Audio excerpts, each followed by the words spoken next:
الحمدللہ رب العالمین والصلاة والسلام علی سید الانبیاء والمرسلین اما بعد فاعوذ باللہ من الشیطان الرجیم بسم اللہ الرحمن الرحیم قال اللہ تبارک و تعالی فی القرآن المجید والفرقان الحمید انا انزلناہ قرآنا عربیا لعلکم تعقلون صدق اللہ العظیم الصلاة والسلام علیک یا رسول اللہ وعلى آلك وأصحابك يا حبيب الله الصلاة والسلام عليك يا نبي الله وعلى آلك وأصحابك يا نور الله۔ قرآن مجید فرقان حمید کی جو آیت مبارکہ تلاوت کرنے کا شرف حاصل ہوا، اللہ تبارک و تعالی اس آیت مبارکہ میں ارشاد فرما رہا ہے، ہم نے قرآن کو عربی زبان میں نازل فرمایا تاکہ تم سمجھ سکو۔ اللہ تبارک و تعالی نے قرآن مجید فرقان حمید کو عربی زبان میں نازل کیوں فرمایا؟ اس کی بہت سی حکمتیں علماء کرام نے بیان فرمائی، اہل علم لوگوں نے بہت سی حکمتیں بیان فرمائیں۔ ان میں سے جو ایک واضح طور پہ عام طور پہ جو حکمت ہے وہ سمجھی جاتی ہے کہ قرآن مجید فرقان حمید جن پر نازل ہوا وہ بھی عربی تھے، اور جن لوگوں کے لیے نازل کیا گیا وہ بھی عربی تھے، یعنی عرب کے باشندے تھے، عرب کے رہنے والے تھے، عربی زبان بولنے والے تھے۔ گویا کہ اس وجہ سے قرآن کو عربی زبان میں نازل فرمایا گیا۔ اب بات یہ ہے کہ اس آیت مبارکہ سے جو بات سمجھ میں آئی، بینگ اے مسلم، ہمیں اس بات کو فالو کرنا ہے کہ قرآن مجید فرقان حمید کا یہ حق ہے کہ قرآن مجید فرقان حمید کو سمجھ کر پڑھا جائے، لعلکم تعقلون، تاکہ تم سمجھ سکو۔ تو گویا کہ قرآن مجید فرقان حمید کا ایک حق یہ بھی سمجھ میں آیا کہ قرآن مجید فرقان حمید کو سمجھ کر پڑھا جائے۔ اب سمجھ کر پڑھنے کے لیے سب سے اہم بات یہ ہے کہ عربی زبان پر عبور حاصل ہونا چاہیے، عربی زبان پر گرفت ہونی چاہیے، عربی زبان سمجھنے کی، پڑھنے کی طاقت، وسعت ہونی چاہیے، عربی میں گرفت ہونی چاہیے۔ اب یہ سب سے اہم بات ہے قرآن مجید فرقان حمید کو سمجھنے کے لیے۔ پھر پیارے آقا صلی اللہ علیہ وسلم کی احادیث طیبہ کو سمجھنے کے لیے بھی عربی زبان سیکھنا ضروری ہے۔ اب اس ہی عربی زبان کو سیکھنے کے لیے، علم دین کے حصول کے لیے بعض طلباء کرام درس نظامی کی راہ اختیار کرتے ہیں، علم دین سیکھنے کے لیے مدارس میں، جامعات میں داخلہ لیتے ہیں۔ اب جامعات میں داخل ہو جانا یقیناً بہت خوش قسمتی ہے، بہت ہی سعادت مندی کی بات ہے۔ اب داخل ہو جانے کے بعد اپنی منزل کو اخلاص کے ساتھ پار کرنا، اور جس مقصد کے لیے علم دین کو حاصل کرنے کے لیے جامعۃ المدینہ میں داخلہ لیا،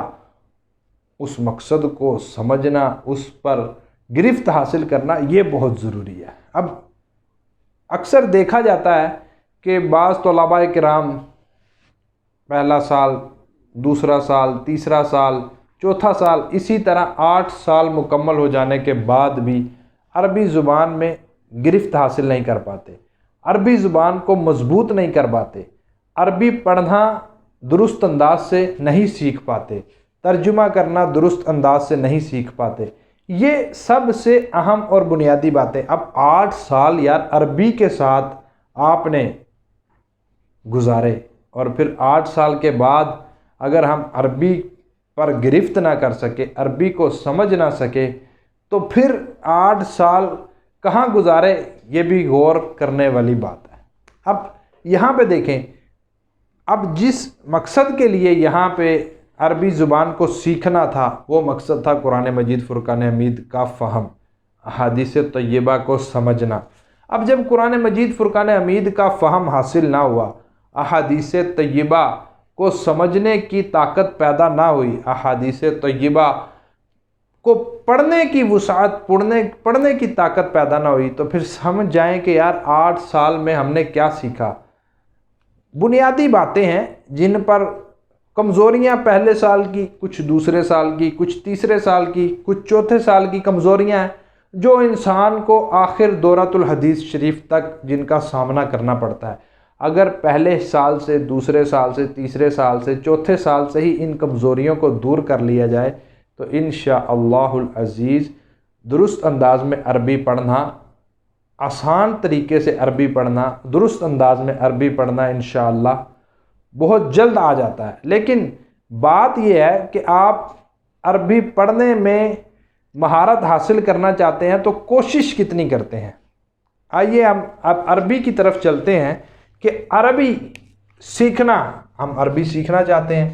تو عربی کو سیکھنے کے لیے کوئی بھی علم ہے جسے آپ سیکھنا چاہتے ہیں تو سب سے پہلے اس کی بنیاد کا، اس کی بیسک کا آپ کو علم ہونا چاہیے کہ اس کی بیسک کیا ہے۔ آخر عربی کو ہم نے سیکھنا ہے تو ہمیں یہ علم ہونا چاہیے کہ عربی کی بیسک کیا ہے۔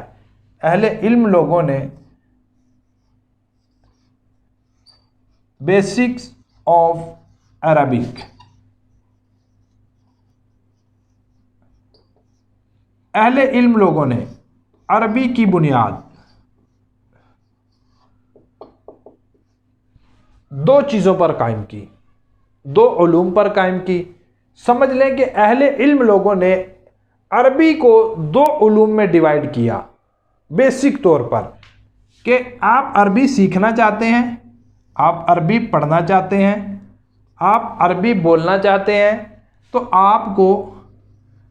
یہ دو علوم سیکھنے پڑیں گے۔ ان کے بغیر آپ عربی نہ پڑھ سکتے ہیں، نہ بول سکتے ہیں اور نہ سمجھ سکتے ہیں۔ علم الصرف، علم النحو، یہ دو علوم جن کو بیسکس آف عربک کہا گیا، عربی کی بنیاد۔ اب جب یہ بات سمجھ میں آئی کہ یار عربی کی بنیاد ان دو علوم پر قائم کر دی گئی، اب سوال پیدا یہ ہوتا ہے کہ یار عربی کی بنیاد ان دو علوم پر تو قائم کی گئی، اب جب ان دو علوم پر قائم کی گئی تو اب کیا ان دونوں کو ایک ساتھ حاصل کیا جائے گا؟ کیا ان دونوں کو ایک ہی وقت میں حاصل کیا جائے گا؟ کیا ان دونوں کا روز ہی ایک ہی وقت میں حاصل کرنا ضروری ہے؟ اب ان چیزوں پر علماء کرام نے جو علم الصرف ہے اس کو فرسٹ پریورٹی پر سیکھنے کا کہا، اور جو علم النحو ہے اسے سیکنڈ پریورٹی پر سیکھنے کا کہا، کہ علم الصرف کو فرسٹ پریورٹی پر سیکھا جائے، اس کے بعد علم النحو کو سیکھا جائے۔ اب جب یہ عربی کی بنیاد ان دو علوم پر قائم کر دی گئی تو پھر اس کے بعد اس کی اہمیت کو عجمی لوگوں کے دلوں میں، ذہنوں میں اجاگر کرنے کے لیے عرب کے لوگوں نے ایک مقولہ بولا، الصرف ام العلوم والنحو ابوہا۔ اب یہ مقولہ عربیوں نے ذکر کیا، الصرف ام العلوم والنحو ابوہا، کہ جو صرف ہے یہ تمام علوم کی ماں ہے اور جو نحو ہے یہ تمام علوم کا باپ ہے۔ اب اس مقولے کو ذکر کرنا اور ایک علم کو تمام علوم کی ماں قرار دینا اور دوسرے علم کو تمام علوم کا باپ قرار دینا، تو اس کی اہمیت کا اندازہ آپ بخوبی لگا سکتے ہیں کہ والدہ کی کیا اہمیت ہے، والد کی کیا اہمیت ہے اور ان دونوں کی کیا اہمیت ہے۔ اس بات سے یہ اندازہ لگایا جا سکتا ہے کہ علم الصرف کی کتنی اہمیت ہوگی اور علم النحو کی عربی سیکھنے میں کتنی اہمیت ہوگی۔ اب جب بیسک آف عربک ان دو علوم کو بنا دیا گیا، اب پھر یہ بھی ڈیسائیڈ ہو گیا کہ فرسٹ پریورٹی علم الصرف کو دی جائے گی اور سیکنڈ پریورٹی علم النحو کو دی جائے گی۔ اب اس سے یہ بات بھی واضح ہو گئی، کڑی سے کڑی ملتی جاتی ہے تو انسان جو ہے وہ آگے سیڑھیاں طے کرتا چلا جاتا ہے۔ اب اس سے یہ بات بھی واضح ہو گئی کہ علم الصرف ایک الگ علم ہے اور علم النحو ایک الگ علم ہے۔ علم الصرف میں الگ باتیں ڈسکس کی جائیں گی، علم النحو میں الگ باتیں ڈسکس کی جائیں گی۔ علم الصرف میں کیا ڈسکس کیا جائے گا یہ انشاءاللہ العزیز آپ کو علم الصرف کے الگ ڈسکشن ویڈیو کلپس میں ملے گا۔ علم النحو میں کیا پڑھا جائے گا، کیا سمجھا جائے گا، کیا سیکھا جائے گا، علم النحو کے الگ ویڈیو کلپس آپ کو انشاءاللہ یوٹیوب چینل پر، فیس بک پیج پر انشاءاللہ یہ آپ کو ملیں گے۔ اچھا، اب علم الصرف، پھر یہ بھی پتہ چلا کہ علم الصرف کی بیسک الگ ہوں گی، علم النحو کی بیسک الگ ہوں گی، علم الصرف کی ابتدائی باتیں الگ ہوں گی، علم النحو کی ابتدائی باتیں الگ ہوں گی، کہ گویا کہ یہ دونوں جب بھی ملیں گے تو ملیں گے عربی کے ساتھ ہی، ہمیں لے کر جائیں گے عربی تک، لیکن اس میں الگ باتیں ڈسکس کی جائیں گی، اس میں الگ باتیں ڈسکس کی جائیں گی۔ اب علم الصرف کے انشاءاللہ العزیز step by step topic wise انشاءاللہ ویڈیو کلپس آپ کو ہمارے یوٹیوب چینل پر ملیں گے انشاءاللہ، اور علم النحو کے بھی ویڈیو کلپ آپ کو ہمارے یوٹیوب چینل پر ملیں گے۔ ہم آپ کو غوثیہ آن لائن اکیڈمی میں خوش آمدید کہتے ہیں، اور یہ بیسک طور پر یہ ویڈیو چینل بنانا، یوٹیوب چینل بنانا، یہ بہت سے دوستوں کی خواہش، بہت سے دوستوں کے اصرار پر جو بنایا گیا، تاکہ اللہ تبارک و تعالی کے فضل و کرم سے، اس کے احسان سے جو علم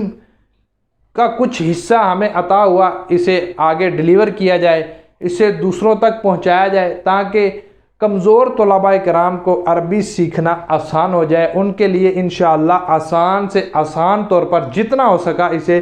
آسان سے آسان طور پر علم الصرف کو ان کے سامنے پیش کیا جائے گا، علم النحو کو انشاءاللہ آسان سے آسان کر کے ان کے سامنے پیش کیا جائے، تاکہ وہ علم الصرف اور علم النحو کو دیکھ کر، ان کے قواعد اور ضوابط کو دیکھ کر، اس کے طریقہ کار کو دیکھ کر، اس کے اندر موجود باتوں کو دیکھ کر بعض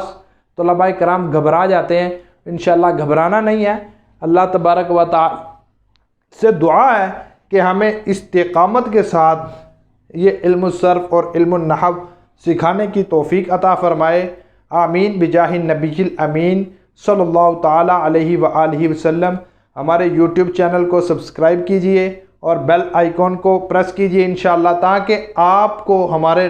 نئے آنے والی ویڈیو کا نوٹیفیکیشن ملتا رہے، اور آپ لائک بھی کیجئے، شیئر بھی کیجئے، تاکہ علم دین کو پھیلانے میں آپ کا بھی کردار ہو سکے۔ صلو علی الحبیب صلی اللہ علی محمد صلی اللہ علیہ وآلہ وسلم۔